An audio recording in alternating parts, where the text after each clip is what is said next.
কেন খমিনির জানাজায় দিতে হবে? আপনারা কি এতই দেউলিয়া হয়ে গেছেন? রাজনীতি করতে করতে এতই নিঃস্ব হয়ে গেছে খমিনির জানাজা আপনাকে পাঠাতে হবে? স্পিকারকে পাঠাইছে, এটা অন্যায় করেছে। স্পিকার মুসলিম একজন, কখনো কাফের মুশরিকদের খারাপ ইহুদি খ্রিস্টানদের চেয়ে বেশি খারাপ এরকম জঘন্য জাতের কাছে জানাজা পড়ার জন্য যাওয়ার কোনো অধিকার নাই কোনো মুসলিমের। আমি মনে করি স্পষ্ট কথা, এদের সাথে এই শিয়া রাফেজিদের সাথে আমাদের কোনো আপোষ নাই, কোনো আপোষ নাই। আমাদের স্পিকার সাহেব তিনি সংসদে বসে বলছেন, যেহেতু মুসলিম রাষ্ট্র, এটা অধিকাংশ মুসলিম, ইসলামের অপব্যাখ্যা করার কোনো সুযোগ নাই। যদিও তিনি খমিনির জানাজা পড়ার জন্য চলে গেছেন ইতিমধ্যে, অথচ শরীয়তের সবচেয়ে বেশি অপব্যাখ্যা করেছে এই ইবলিস শিয়া, এই খবিসরা। উনি তো শরীয়ত সম্পর্কে অজ্ঞ, অতটা বুঝবেন না। কিন্তু রাফেজি খমিনি চলে গেল 9 তারিখে জানাজা, তাই না? 9 তারিখে কি জানাজা? আমি যে মানুষটার ব্যাপারে বলতাম যে কোরআন হাদিস বুঝে না, রাজশাহীর এমপি অধ্যক্ষ মুজিবুর রহমান সাহেব তাকে প্রতিনিধি করে পাঠায় দিলেন। এই মানুষটাকে পচানোর ব্যবস্থা করলেন জামাত ইসলামের লোকেরা, যিনি সংসদে দাঁড়িয়ে স্পষ্ট করে বলেন, এই মানব রচিত আইন বাতিল করেন, কোরআনের আইন চালু করেন। জামাত ইসলামের কোন এমপি এটা বলার সাহস পাইনি। নির্বাচনের আগে বক্তব্যে বলছেন, আমরা সংশোধনে গেলে এই গণতন্ত্র মানব রচিত আইন বাতিল করব এবং দেশে সারি আইন চালু করব। নির্বাচনের কেউ বলতে পারেননি। আমার সাথে অনেকবার দেখা হয়েছে, বুকে জড়িয়ে ধরে চাপিয়ে দিয়ে বলছেন, মুজফফর ভাই আপনি খুব কঠিন মানুষ। সেই মানুষটাকে পাঠাচ্ছেন জানাজাতে। জানাজায় গিয়ে কি দোয়া করবেন? ওই দোয়াটাই পড়ি শোনাবো আপনাদের এখন। এই দোয়াটাই পড়ি শোনাবো। আপনারা বলেন তো, রাফেজি শিয়ারা মারা গেলে তাদের জন্য কি দোয়া করে কেউ জানেন আপনারা? আমি পড়ে দিই, সংক্ষেপে পড়েছি, এটা পড়ে শেষ করে দেবেন ইনশাআল্লাহ। দোয়া পড়তেছে, দেখেন খুব সুন্দর দোয়া। আবু বকর ওমর সম্পর্কে বলছেন, আল্লাহুম্মা আল্লাহুম্মা লানান ইয়াতলু বা'দুহু বা'দান। এই যে এই বই থেকে বলি, তাহলে আপনাদের সুবিধা হবে। এই যে বই 162 পৃষ্ঠা, বিহারুল আনোয়ার 30 নম্বর খণ্ড, 162 পৃষ্ঠা, লম্বা দোয়া। আমি সংক্ষেপ করছি। আল্লাহুম্মা আল্লাহুম্মা লানান, আল্লাহ তাদের দুইজনের উপরে এমন লানত করো, ইয়াতলু বা'দুহু বা'দান, একটা যে আরেকটার উপরে যেন পড়ে, ওয়াহশুরহুমা ওয়া আতবাহুমা ইলা জাহান্নামা যুরকা, তাদের দুইজনকে এবং তাদের যারা অনুসারী আছে তাদেরকে জাহান্নামে একসঙ্গে জমা করো। বলেন নাউজুবিল্লাহ, বলেন আল্লাহুম্মা ইন্না নাতাকাররাবু ইলাইকা বিল্লানাত লাহুমা ওয়াল বারাআতু মিনহুমা ফিদ দুনিয়া ওয়াল আখিরাহ। আল্লাহ এই তাদের আবু বকর উমরের উপরে লানত করে এবং তাদের থেকে মুক্ত হয়ে আমরা তোমার নৈকট্য চাচ্ছি। আল্লাহুম্মা লান কতালাতা আমিরুল মুমিনিন ওয়া কতালাতাল হুসাইন ইবনে আলী বিনতে রাসূলুল্লাহ সাল্লাল্লাহু আলাইহি ওয়াসাল্লাম। আল্লাহ যারা হুসাইনকে, আলী রাদিয়াল্লাহু আনহু হুসাইনকে তারা হত্যা করেছে, তাদেরকে তুমি লানত করো। এরপরে বলছে, আল্লাহুম্মা জিদহুমা আযাবান ফাওকা আযাবিন, আল্লাহ এই দুইজনের উপরে আযাবের উপরে আযাব দাও, ওয়া হাওয়ানান ফাওকা হাওয়ানিন, অপমানের উপরে অপমান দাও, ওয়া যুল্লান ফাওকা যুল্লিন, লাঞ্ছনার উপরে লাঞ্ছনা দাও, ওয়া খিজিয়ান ফাওকা খিজিয়িন, আর যত ভৎসনা আছে সব ভৎসনা তাদের দুইজনের উপরে নাযিল করো। নাউযুবিল্লাহ। আল্লাহুম্মা দেহুমা ইলান নারে দাআ, আল্লাহ তাদেরকে ধাক্কা দিয়ে জাহান্নামে নিক্ষেপ করো। ওয়ারকিসহুমা ফি আলিমি আযাবিক রাকসা, আর তাদেরকে ভেঙ্গে চুরে জাহান্নামে শাস্তি দান করো। আল্লাহুম্মা আহশুরহুমা ওয়া আতবাহুমা ইলা জাহান্নামা যুমারা, আল্লাহ তাদের দুইজনকে এবং তাদের যারা অনুসারী আছে জাহান্নামে তাদেরকে দলবদ্ধভাবে নিক্ষেপ করো।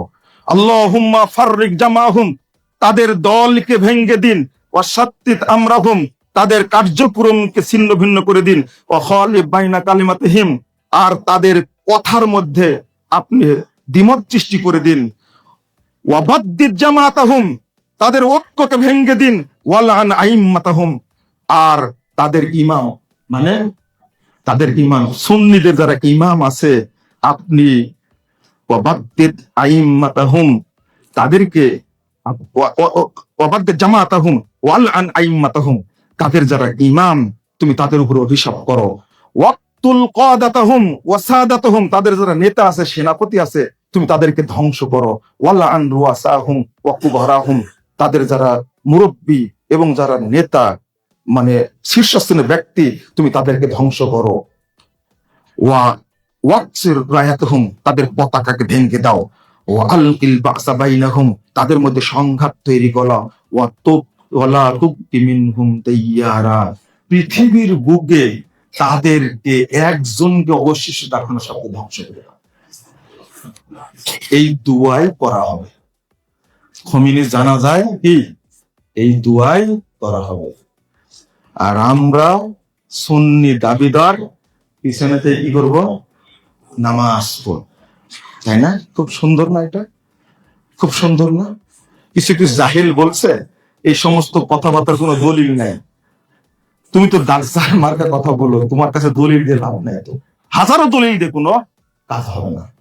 আমি আপনাদের বলতে চাই যে আহলুস সুন্নাহ ওয়াল জামাআহ সালাফি আকীদার যারা, তারা পশ্চিম কালেও সাহাবীদের ব্যাপারে গালমন্দ করে না, তারা সহ্যও করে না। আমরা আল্লাহর কাছে দোয়া করি, আল্লাহ তুমি সাহাবীদের মর্যাদা বৃদ্ধি করে দাও। তারা সাহাবীদেরকে গালি দেয়, আল্লাহ তুমি তাদেরকে ধ্বংস করে দাও। বিশেষ করে রাফেদি শিয়া যারা আয়েশাকে গালি দেয়, সমস্ত সাহাবীকে কাফের বলে, মুরতাদ বলে, আল্লাহ তুমি তাদেরকে ধ্বংস করে দাও। স্পষ্ট দোয়া। আমরা সাহাবীদের অপমান সহ্য করতে পারবো না। এই আবু বকর ওমরকে তারা মুশরিক পর্যন্ত বলে, কাফের পর্যন্ত বলে আগে বলে দিয়েছে আপনাদেরকে। বাংলাদেশে যারা নিজেরা অপব্যাখ্যা করে সাহাবীদের গালি দিতে চায়, আল্লাহ যেন তাদেরকে হেদায়েত দান করে, আল্লাহ যেন তাদেরকে বুঝ দান করে।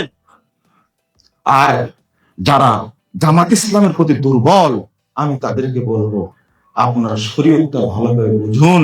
মওদুদী সাহেবের পাল্লায় পড়ে আপনারা সাহাবীদের বিভক্তি করা, সাহাবীদের গালি দেওয়া, সমালোচনা করা এই বাজে অভ্যাস থেকে বিরত হন। খেলাফত মূলকাত বইটা পুড়িয়ে দিন, বলে দিন আমাদের সিলেবাসে, শিবিরের সিলেবাসে, জামাতের রুকুনের সিলেবাসে খেলাফত মূলকাত বই নাই, আমরা এটা বাতিল করে দিলাম। সাহস থাকলে বাতিল করে দিন। আপোষ কিসে? আর আপনারা কেন খমিনির জানাজায় যেতে হবে? আপনারা কি এতই দেউলিয়া হয়ে গেছেন? রাজনীতি করতে করতে এতই নিষ্ঠ হয়ে গেছেন খমিনির জানাজা আপনাকে পাঠাতে হবে? স্পিকারকে পাঠাইছে, এটা অন্যায় করেছে। স্পিকার মুসলিম একদম, কখনো কাফের মুশরিকদের খারাপ, ইহুদি খ্রিস্টানদের চেয়ে বেশি খারাপ এরকম জঘন্য জাতের কাছে জানাজা পড়ার জন্য যাওয়ার কোনো অধিকার নাই কোনো মুসলিম। আমি মনে করি স্পষ্ট কথা, এদের সাথে, এই শিয়া রাফেজিদের সাথে আমাদের কোনো আপোষ নাই, কোনো আপোষ নাই। আমাদের স্পিকার সাহেব তিনি সংসদে বসে বলছেন, যেহেতু মুসলিম রাষ্ট্র, এটা অধিকাংশ মুসলিম, ইসলামের অপব্যাখ্যা করার কোনো সুযোগ নাই। যদিও তিনি খমিনির জানাজা পড়ার জন্য চলে গেছেন ইতিমধ্যে, অথচ শরীয়তের সবচেয়ে বেশি অপব্যাখ্যা করেছে এই ইবলিস শিয়ারা, এই খবিসরা। উনি তো শরীয়ত সম্পর্কে অজ্ঞ, অতটা বুঝবেন না।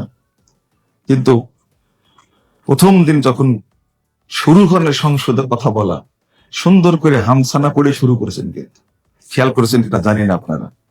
আলহামদুলিল্লাহ ওয়াসসালাতু ওয়াসসালামু আলা রাসূলিল্লাহ। অবশ্যই এখন অনেকেই পারেন। আমাদের স্বরাষ্ট্রমন্ত্রী সংবিধান এতই বুঝেন, কিন্তু কোরআন কতটুকু বুঝেন, হাদিস কতটুকু বুঝেন আল্লাহই ভালো জানে, তাই না? আপনারা তো বলছেন যে একাই 300, সালাউদ্দিন সাহেব সংসদ দিলে একাই 300। আমারও প্রশ্ন আছে এখানে, সংসদের এর সংবিধানের কোন অধ্যায়ে কততে কি বলা আছে যেন সব মুখস্থ। এইরকম আগে মুখস্থ থাকার দরকার ছিল কি শরীয়ত, কোরআন এবং সুন্নাহ এইরকম বোঝার দরকার ছিল। যেটা বিষয় বলছিলাম, আল্লাহ তাদেরকে বোঝার তৌফিক দান করুন। সাহাবীদের ব্যাপারে কোন রকমের কটূক্তি, কোন রকমের সমালোচনা করা হারাম, হারাম।